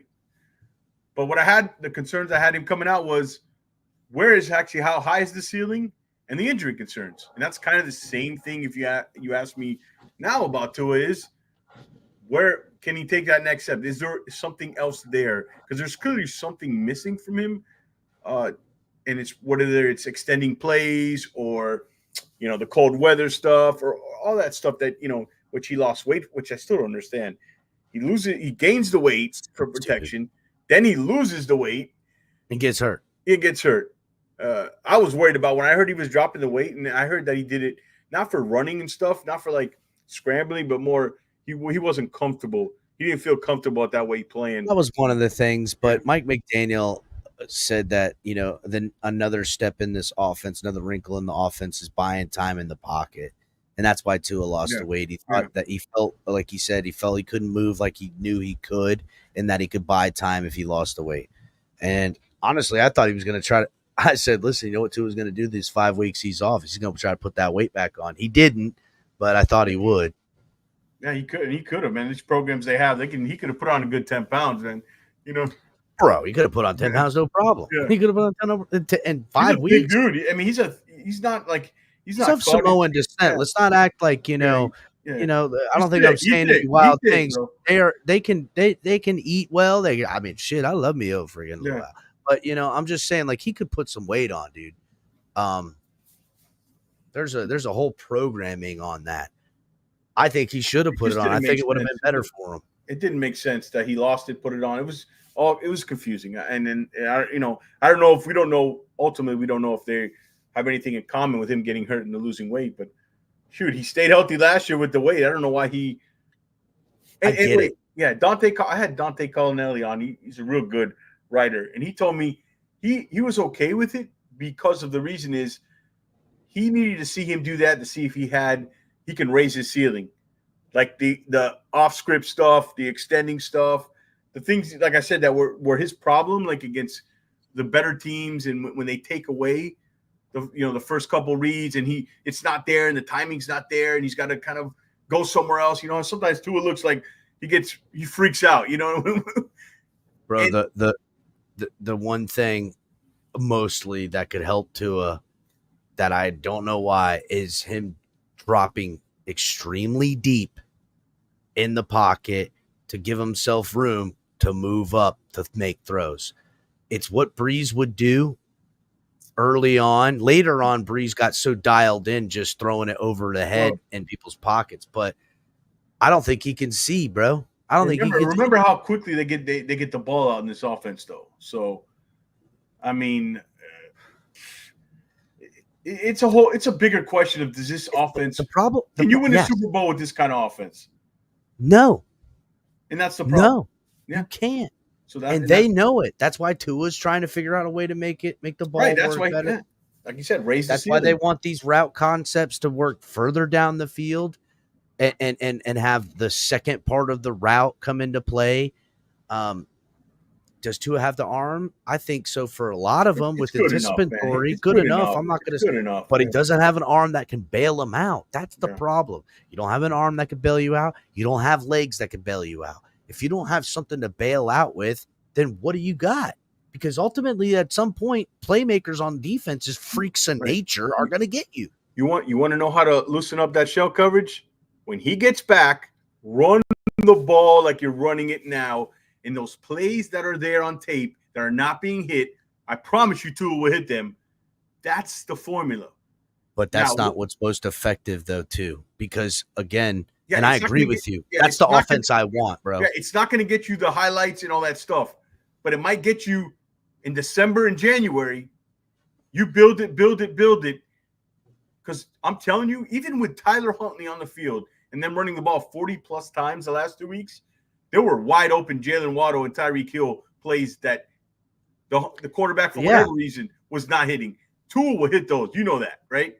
I agree with that. They will hit that. And you run the ball. And this team, Mike McDaniel, what he's best at is designing running plays. Like that's what he's best at. He doesn't do it. He doesn't do it, though. He gets so enamored with Tua's ability to beat teams in under 2 seconds so often. You know what it is? It's enamored, but it also is he almost wanted his job was here to that's reconstruct Tua. So it's almost like he wants. I agree. You proved Tua, you did it. You proved Tua is a good quarterback in your system. You brought out the best in him. That's over with now, dude. You want to win? Like, I know we talk about Mike McDaniel's not part of that ownership making money thing, right? So he's not. He's not in it to. Right, he's not in it for that. Did he get the memo, bro? I don't know. We'll see if they win 6 games and he's still around. Yeah, there's a way that's exactly. Yeah. Like, we're gonna give him another chance. Right. So that's the way. That's the things that I see as the big problem. Oh, I know what I would. Before I forget, I knew what I was gonna. When I lost my train of thought, I knew what it was. Everybody talks about them drafting a quarterback next year. Dude, if Tua stays healthy, Chris Grier ain't drafting no quarterback in the first round or second round. I promise you that. I'll tell you what I don't want. Shedeur Sanders? I do not want Shedeur Sanders. I don't want the show. I'm going to tell you, bro. I don't want the show. I'm tired. I'm going to tell you one thing I hate, right? More than anything is the way how this fan base is so toxic with this Tua stuff, bro. And you get another guy that's going to bring all the off the field kind of like one way or the other stuff. Dude, I don't want any of it, bro. The division. Give me a little Cam Ward, bro. No? I would love Cam Ward. Give me a little Cam Ward. I would love Cam Ward. Give me Cam. He's a little bit older, too, so there's like he has zero maturity problems, but a guy who took the long road, earned it the right way, not giving anything, still has swag, so he fits the style. Swagged out. But the dude is a gamer. He's a baller. He's tough as nails. The one thing I would want to coach out of him is don't run at all. And sometimes he goes crazy with some of these throws. Like he takes too many risks, but that arm does take too many risks. Dude, I would rather him throw things away. NFL freaking. I'm willing to live with it, dude. The way the ball comes out of his hands, it's different. It's different. Ignites. It's like it ignites in the air. It's so beautiful. I recommend everybody not just to promote my channel, but check out the video I had with Ryan Roberts from Draft and Rise. Draft and Rise. That's his Twitter handle. He's from A&Z Sports. The guy is plugged in. He told me that he thinks Cam can go as high as number 1 this year. Oh, I without a doubt. But surprisingly, he mentioned to me, he said, like, there's some off the field character issues with Cam Ward. Of course. Why do you think he didn't go to a top 5 program right off the rip? Right. There's still that. And with Shedeur Sanders, apparently, but apparently we think he's talked to an NFL scout from a team that told me their grade on Shedeur Sanders' character off the charts. And Chris Grier they're going to eat that up off the charts. Off the chart character. I said, we're in trouble. But don't worry, bro. They're not drafting a quarterback. You know what's funny? Anyone who's making the charts for Shedeur, the same guy who makes the charts. No, the charts for Shedeur, Shadudu, Shenane. I call them all kinds of things. And Cam, they are looking at Cam with a much different lens than they're looking at Sanders. Guaranteed. Because they're like, well, him having such great character, being a kid who has such high things to live up to with his father and all this, they expect him to be a certain way, and he's not. You know what I'm saying? I feel like they're purposely lowering his standards while hiring a kid like Cam Ward's standards. Oh, he took the long road. That's why he had the, like, to me, give me the guy who learned from life lessons rather than the one that might need to learn from something. Yeah, I agree. Listen, we're having a pickup game. Let me have Cam Ward on my side. You got to have Shedeur Sanders. I'll take Cam Ward. Yeah, good luck. Good luck with that. And look what the guy does. Dude, he's ice in pressure. He doesn't even look like he's moving. Like when he's running, I've never seen gliding. someone be He's gliding. so He's gliding. nonchalant. I've never seen anything like it. It's freaked me out watching. When I first started watching them this year, I was like, oh my God, this might be the best quarterback Miami's ever had. Right now, he is not only going to hit that, he's going to set if he stays at the pace he's been and takes them in the playoffs and does make some noise, I don't know about a championship. I don't feel like we got the defense for a championship. Yeah, that's the problem. Yeah. But because they've got lucky in a couple. That's true. Yeah. We have. And it's crazy because Miami defense has been something we've hung our hat on even when we were bad. But if he does and puts the team on his back and finds himself, beating a team in the playoffs or something, like it's going to be wild, bro. He's what you call a bus driver at quarterback. He's a bus driver. He drives the bus. Yeah. He's the reason they come back and beat he's an assassin, bro. Who did they come back and beat? Cal, right? Yeah, it was Cal. Yeah, Cal, but they also came back and beat Louisville. No, Louisville. Yeah, Louisville was a battle that they were. I mean, just everything. They're battle tested, bro. That kid is, again, like you say, he's got like ice water in his veins, bro. Maybe we have that local kind of we're evaluating in a vacuum because he's a UM guy, but man, that's true. We are biased. I don't know what I'd give up just to get him on this team. I just know this. I don't want Sanders here because me either, man. I'm either. I don't know if I can make it through another Tua Tagovailoa type of effect on my fan base, bro. Oh, dude, it's the most toxic thing. It's like Tim Tebow, man. But this guy can play quarterback, It's the Tim Tebow effect. For some reason. At least with Tim Tebow, he had some good shit, dude. I don't know. Like, I don't know. Like, I don't want Mike. I don't want any of it, man. I just want. Yeah, I don't want Mike McDaniel coaching Sanders. Goes on a 3-game, loses 4 out of 6 games, and gets fired, interim head coach, and then we're bringing in Dion, and now we got the greatest dummy show I've ever seen in my life. Just like I'm watching the game, watching Bronny James play with I'm like, dude, Bronny James shouldn't even be in the G League, man. I don't even know why. What's happening to my games, bro? Dude, we're scarred, man. These young fans that only know Tua and Hill and Waddle, they don't know the scars that we have, brother. Well, I'm just gonna leave it. I'm just gonna leave it there. It's like abusive relationship. We can't stop.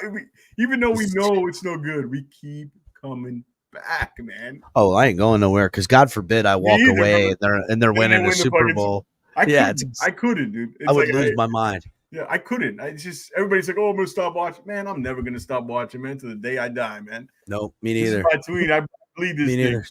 Again, that's why I started the YouTube program with all the homies and stuff because I'm like, I'm just gonna wait, And after 20 years of doing this shit, I'll either A, have gotten a Super Bowl, or B, have enough people around me that I could fucking maybe do something to get this team and get a Super Bowl. Because I don't know. To me, I don't know. Like, I feel like a lot of us diehard day one fans, OGs, grew up watching it, followed with intensity that we follow, people that either are creators or could have been creators at any given moment. And I blame, who I blame for the state of the team? I blame myself, bro, because I turned my back on this organization, being one of those, I'm not going to give them my money or my energy because this product is garbage. And I feel like a lot of us did between the years of like 2014 to 2000, during this Tannehill era, right? At some point in the Tannehill Pennington era, whether it was when Tannehill got hurt and shipped away, wherever that happened, right? A lot of us, at least for a year, just turned away.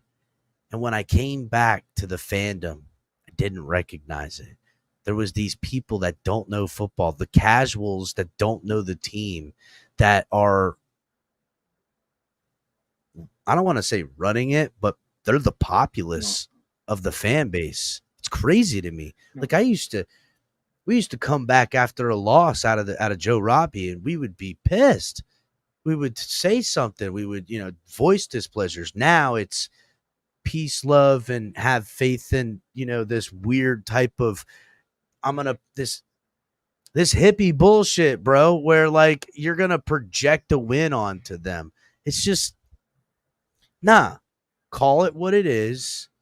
Hopium isn't gonna do nothing, and be real about it. And don't tell me, because I'm being real about what my eyes are telling me, that I'm not being a good fan because of that. Yeah. And the Dolphins reward those that are telling other Dolphin fans that they're bad fans for not, clapping their booty cheeks for the Dolphins sucking, is basically what I'm saying.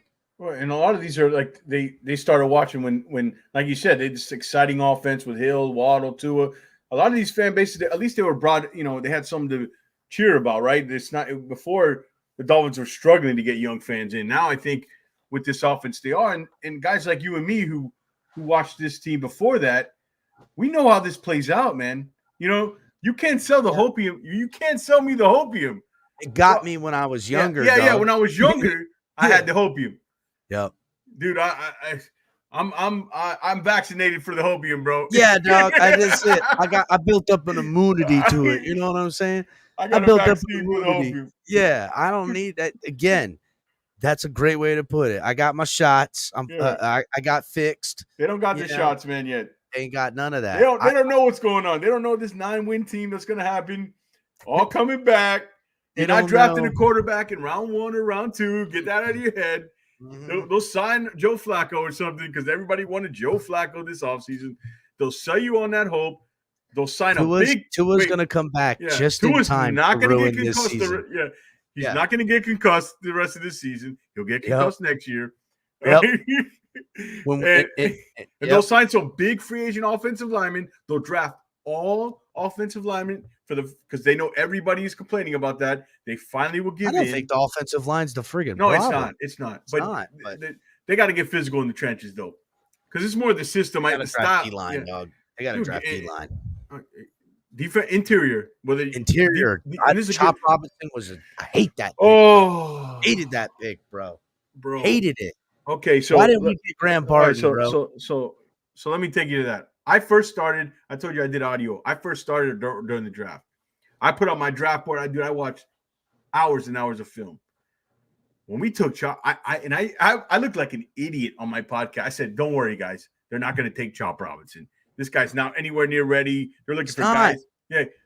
Then they take Chop Robinson. I was like, dude, he's the Channing Tindall of that team, bro. Oh. So they take Chop. And everybody's trying to tell me about this whole pressure rate. I go, I've watched his film. There's a guy with that kind of athleticism, right? And that kind of first step has 15 tackles and 4 sacks. And he's almost and it's the same thing that's happening now. Almost a stop in the backfield. Almost a pressure. Almost a sack. And in the running game, bro, I saw this guy get sealed blocked by Michael Pittman Jr. And don't tell me Cam Wake. Cam Wake was a dude, ripped. Cam Wake was a freak, dude, a monster, bad dude. This guy's not long. He's not long. He looks like he looks like a middle linebacker. Yes, playing defensive end. I'll say another thing. I liked Mo Kamara. His few snaps he got last week. I like Mo Kamara. I like Grayson Murphy. I like Grayson Murphy in preseason. He got hurt though, didn't he? He did, but I like it. You know who I liked too, and that was turning it up. And this might be my UM bias. Cameron Good. I like Cameron Good. I like Cam Good. He got hurt too. He's hurt too, but he's going to come back. I like the way he not only pass rushes, but I love how he plays down the line in the run game, bro. Chop can't play against the run. Not good against the pass. He's a pass rush specialist that don't get sacks. Can the kid be something one day? Sure. Could he be better? Sure. Why? But then again, Jalen Phillips going out. Yeah, but at least somebody's there. Yeah. I don't know. Yeah, but how about just keep Van Ginkel? Bro, Don't even start. Wait. We bring Van Ginkel, this is I'll all. I'll By never the get end of over this the Van show, Ginkel. there's no way you can defend Chris Grier Okay, anymore. By the end of this show, Chris bro. Grier taking Chop Robinson and letting Van Ginkel go, I would fire him for that alone. That's a fireable offense. That's a fireable offense. Van Ginkel has 2 interceptions, both going back for touchdowns. And that's the same stuff Van Ginkel did here last year. Bro, Van Ginkel is a gangster, dude. He's a playmaker, bro. It's guys, I said this since Sealer got there. Give me 53 Sealers and Van Ginkels. I'm winning more games than I'm not every time. Give me 53 of them. I don't care. Zach Sealer, Andrew Van Ginkel. I need those type of football players throughout my whole team. And then I need a coach that can utilize them. Obviously, I don't need Van Ginkel running routes, but I'm talking about the player profile, the worker, the type of guy, the type of football acumen, whatever it is, just whatever is those dudes, give me more of them on my football team. That's what I want. I couldn't agree more, man. That's just another decision. Like you had Graham Barton sitting there, man. I that's a day one starter at guard or at center. Because I like Aaron Brewer. Aaron Brewer's been pretty good. Aaron Brewer. He's been all right. Honestly, I never believed in Aaron Brewer. I hated him. He's too small, right? Everything about him I didn't like. And there's been some massive whiffs that he's gotten. But by and large, he has proved me wrong up to this point, and believing him. He's not the problem. He's better, and for the money we're paying for him, I'm not disappointed at all. But see, that's the thing about Chris Grier, right? His misses and the whiffs we can measure him on, and then the corrections that he does are really solid. So it's weird, it's give and take. None of these guys are 100%, but losing Van Ginkel, I'll never get over it. I'll never get over it. And especially for what? For one, what did they sign Barrett for? Was 1 year for what? Like, was it $6 or $9 million? I listen. Dude, Shaq Barrett. I always wanted to draft him. I like Shaq Barrett. The questionable part is why'd this guy quit on the team? Now I know he has some personal stuff. Yeah. He had we're not going to go into all that, but he had his own reasons. But like, when I see and hear Shaq Barrett quitting on the team, and I look at Waddle and Hill quitting on this team, OBJ never bought into this football team. What's going on in the office for those guys to quit up and down like this? Yeah. What's going on? I mean, I don't know if they're quitting, but who's responsible for them being on the side? I hope they're not running on the sideline on their own on third down and taking themselves out of the game. No. I don't know what that's about, honestly.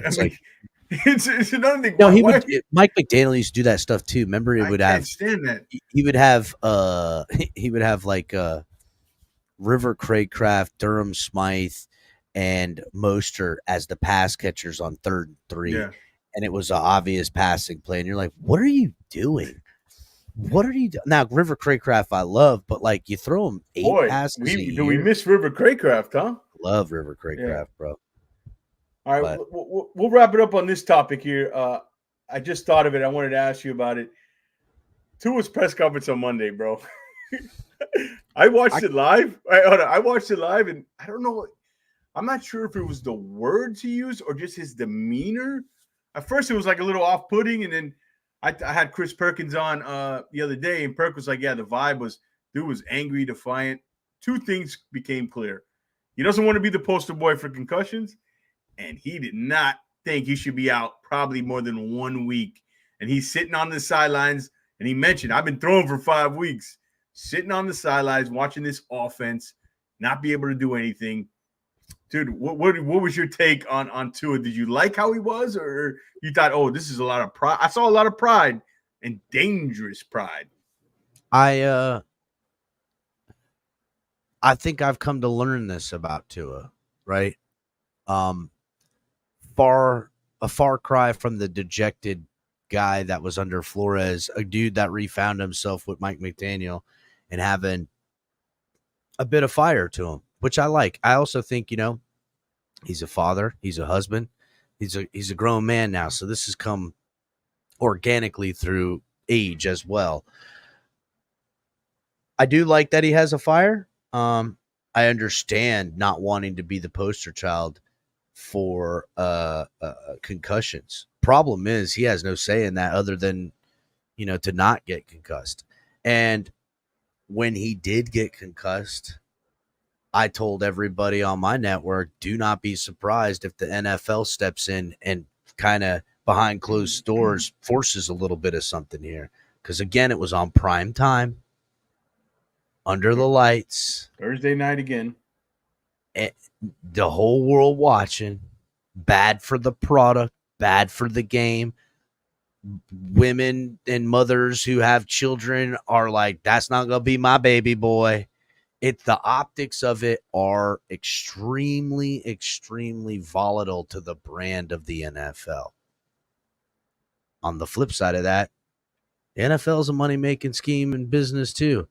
And I'll be damned if I ain't seen a player like Tua in this league that generates the type of juice that he does when he's cooking. The polarizing, larger ESPN. than life, bro. Crazy. Yeah. It's crazy. So he's the only one that's going to end that narrative. And I don't care. I don't think that the narrative ends. And that to me is the scariest part, that, bro, when does it end? And does it end the way we all hope it don't? Because it's scary to think dude, it's scary. I mean, maybe he doesn't freaking die on the field, right? No, I don't. But could he end up in a wheelchair? Could he end up talking like with half his face messed up, like stroke style? Like, I mean, I don't know, dude. Like, I get we're talking a little bit extreme, but I mean, dude, it's a violent seizure knockout. And the last one was such a regular football move that it's kind of weird. Now, look, I have seen, and have been in plays where guys hit the top of their head and kind of like go down their spine and go to and get knocked out. In playing football, the only time I've ever been unconscious my whole life was making a tackle and got hit in my back while I was making the tackle. That hit my back, hurt my hip. That knocked me out. So I understand, but I didn't seize. And the optics, fencing. I think that's the issue, man. I think that's the issue. The optics is bad. It's not just the concussions; it's the severity of how they look, and I think that's why he doesn't wear the Guardian cap, because you put on the Guardian cap, you're like, okay, here I am, posted. Well, but how much is the Guardian cap really going to help, though? I mean, I don't know. I mean, it could help a lot. I think if they were all wearing Guardian caps, it would help insurmountably more than if one's wearing a Guardian cap and the other isn't. But again, I don't know if the NFL wants them to wear a Guardian cap, because if it was so good, they should mandate it. But think of how terrible the Guardian cap experiment is if Tua's wearing it and he goes to sleep wearing it. That ain't gonna help nobody, bro. Every single player with a Guardian cap takes that thing off immediately, and they'll never get an accurate read. Because why would I wear it if this guy's fencing wearing it? So there's over, and nobody else is going to wear it. And nobody's talking about that either, which I'm surprised no one picked that up. To me, it's like the NFL has gotten really behind this Guardian cap thing with practice. The players, they wear it all in practice. Nobody practices without a Guardian cap now, for the most part. So if he goes out there and wears one and gets concussed, damn, that they're gonna hate that, bro. They're gonna hate that, because whatever data they're trying to figure out to get these things better, it's gone now. Like, why would I wear it if I'd see that? Yeah, all I know is that it was clear that this guy's he's gonna keep playing pretty much. If he has another concussion and even one after that, and he feels fine, he's gonna keep playing. So somebody has got to protect his franchise, and that's what I'm saying.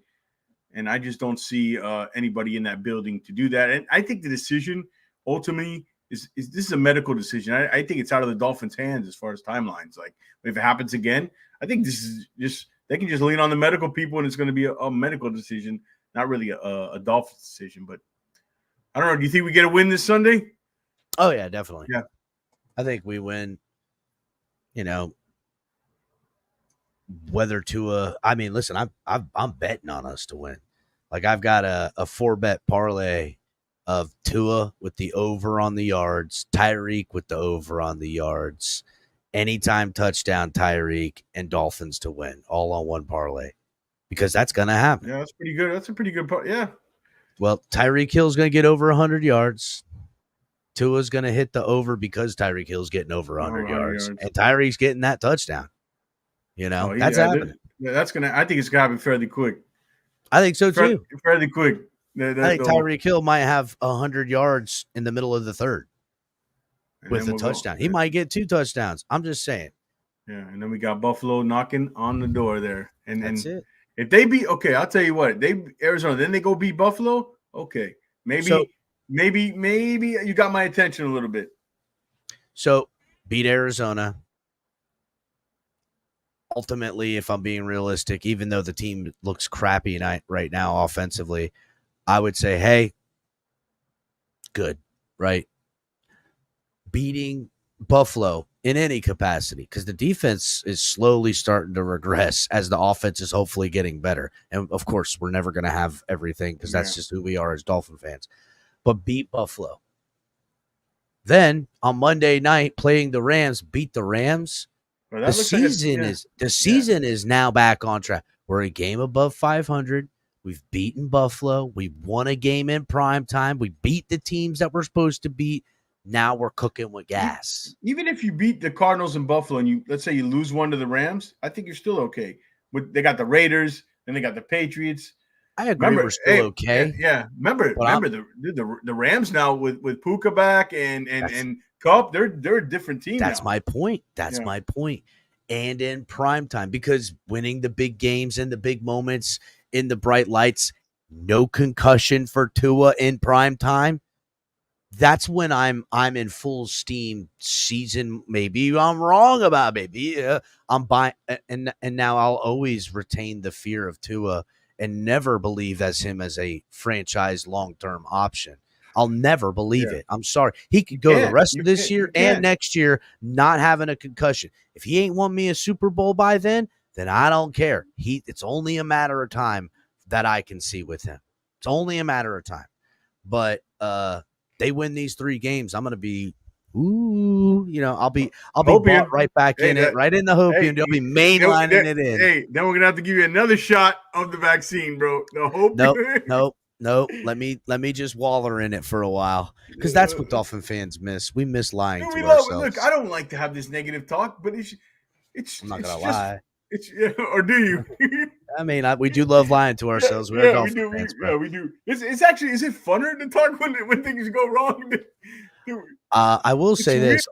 Oddly enough, when the Dolphins are rolling and going right all the time, the program is just cruising.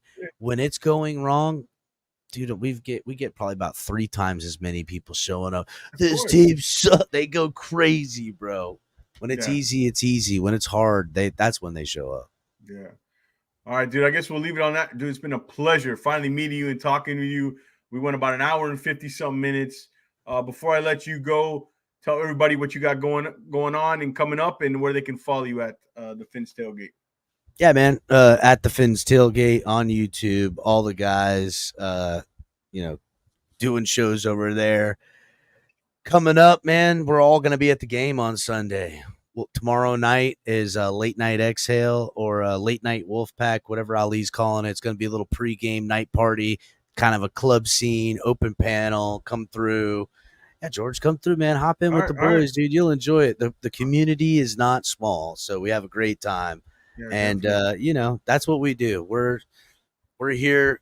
Color does a lot of the morning stuff. Midday, afternoon stuff is Shake. Night stuff falls to a lot of the rest of us. And we're negative when everyone's positive. We're positive when everyone's negative, and we fight amongst each other. And it's a healthy ecosystem of absolute dumbass Dolphin fans. Absolutely, bro. We'll definitely have to collab again on something, man. I really enjoyed having you on, brother. Yeah, man. Thanks, George. All right, man. As always, guys, stay Fins faithful, man. We are out of here.